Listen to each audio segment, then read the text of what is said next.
right, 2014 is winding down. We got, what, like 63 and a half hours left of 2014. It means that the best year in like a long time for movies, which is 2015, is right around the corner.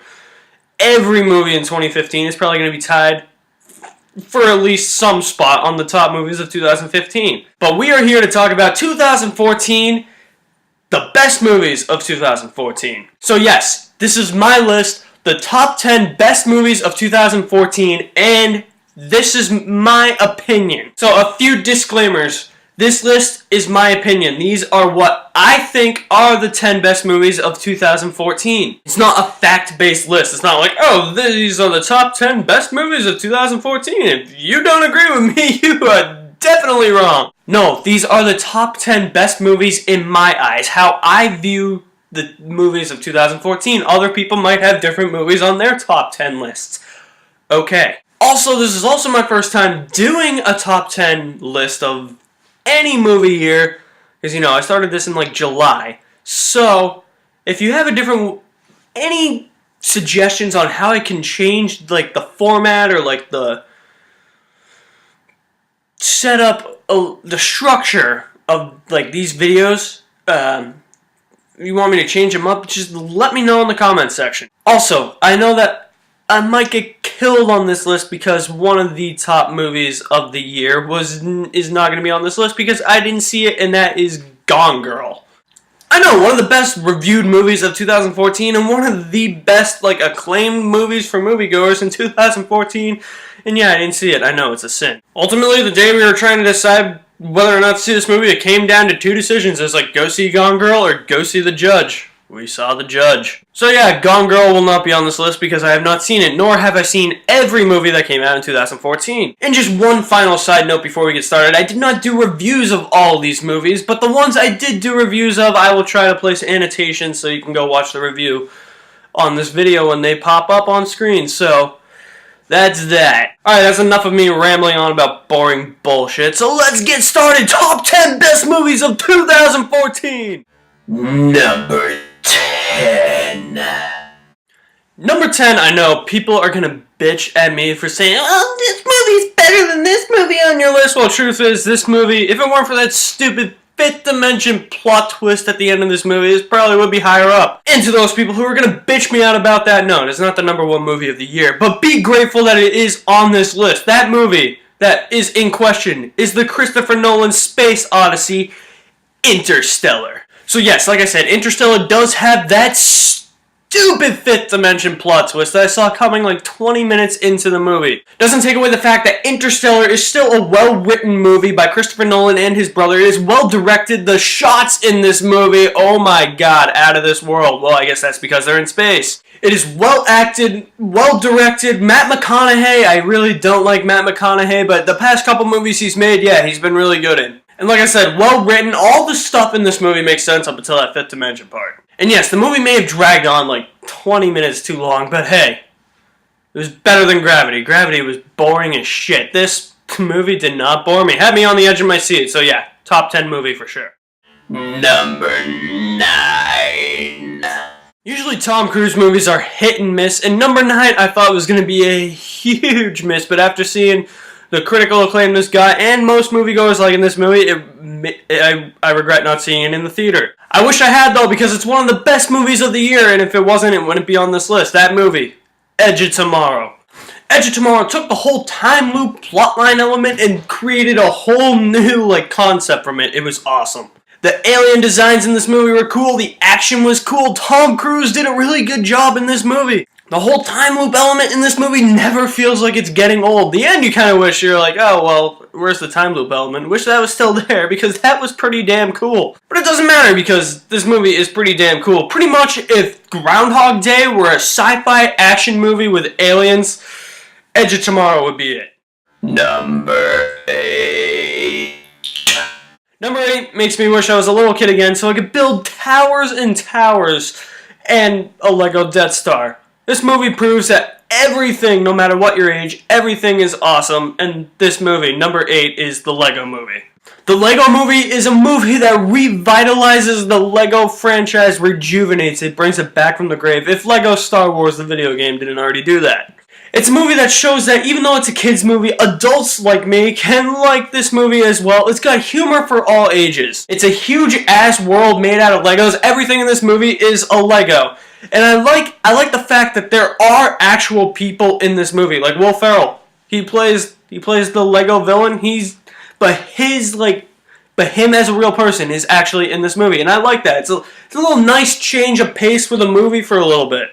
The writing is good, the directing is good, the stop animation, not a huge fan of stop animation, worked well for this movie. Kick-ass soundtrack, kick-ass cast, yeah. Hand me my box of Legos, please. Now. I want to build some Legos. I'm talking about this movie, and now I want to build stuff out of Legos. Number 7.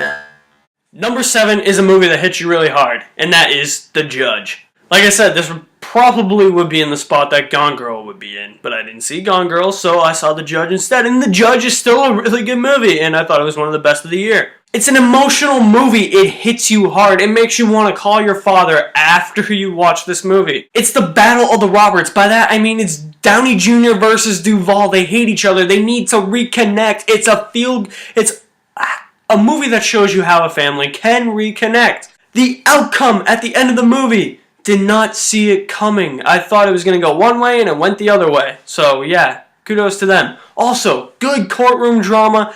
Not boring at all. Kept me interested through the whole thing. In the end is just fucking sad. It sucks. But, no, I mean the ending doesn't suck. But I mean it sucks that happened. But, still though.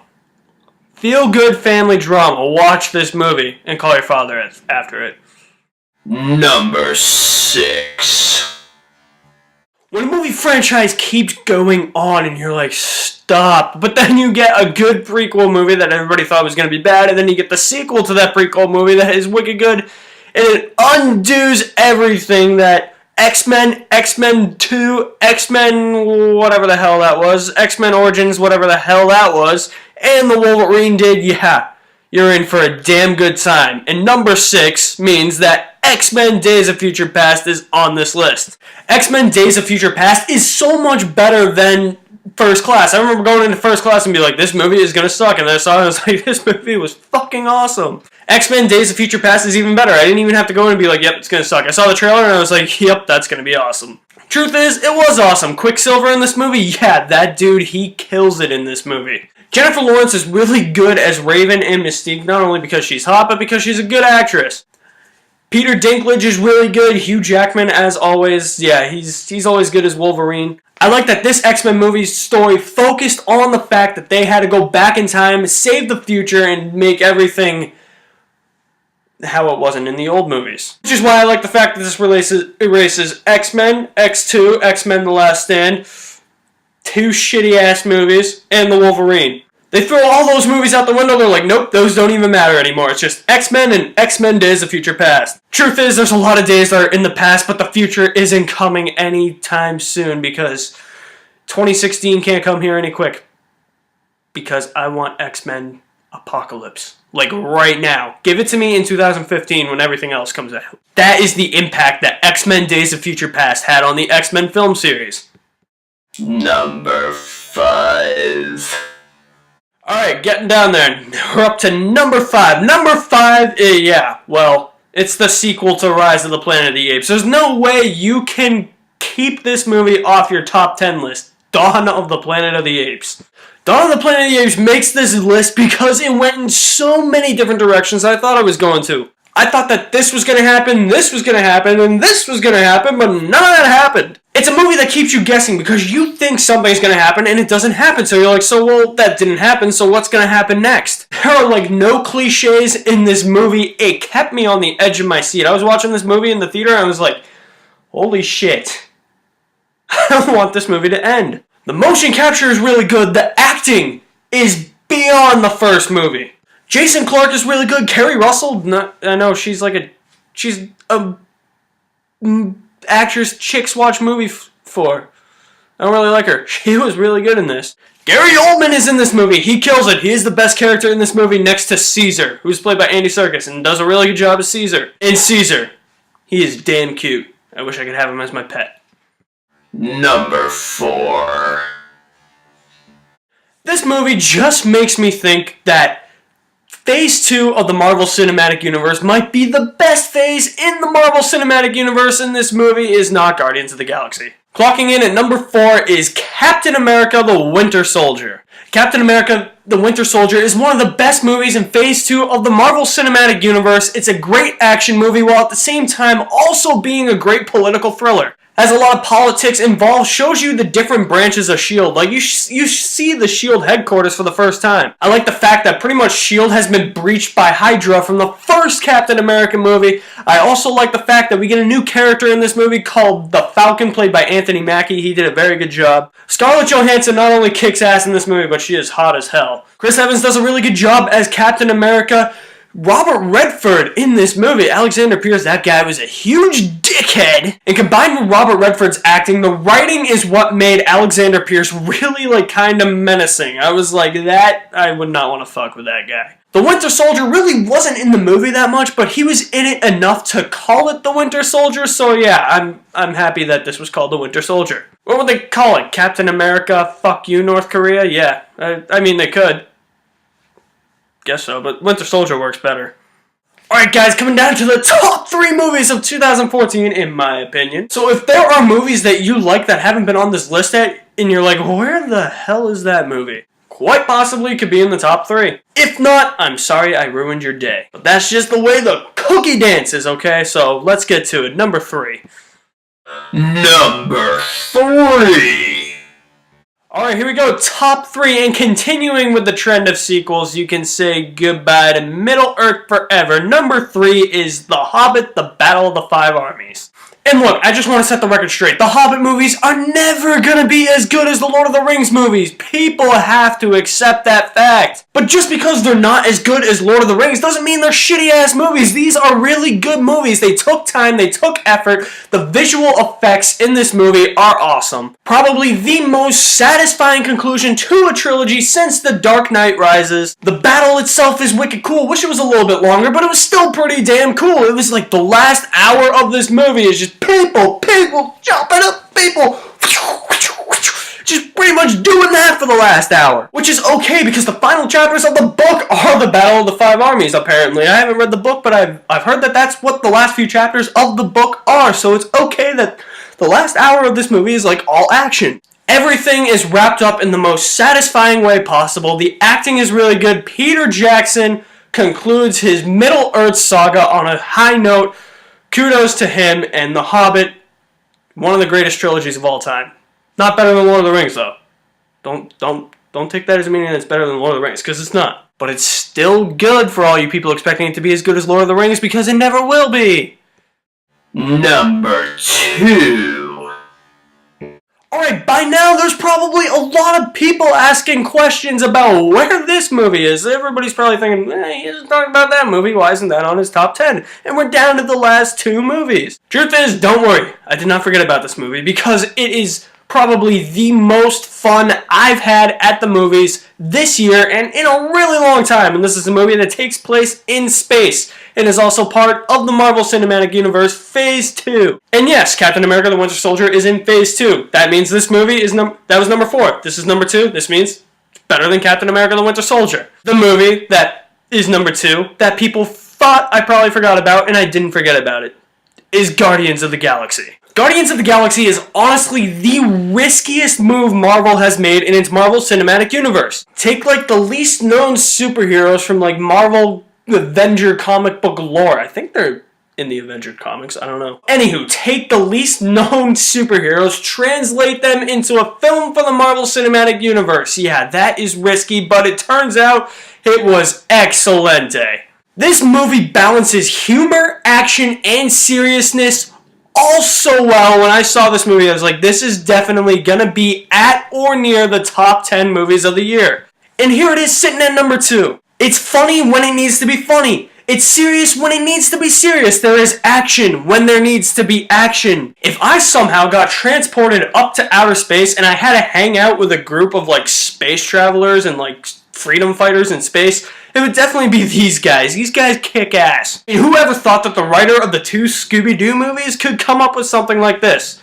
It's pretty kick-ass, if you ask me. And that's what, and the Guardians of the Galaxy themselves are kick-ass. That's why it is on this list. Oh, and side note, Bradley Cooper, yeah, you can't even tell that's him as Rocket Raccoon.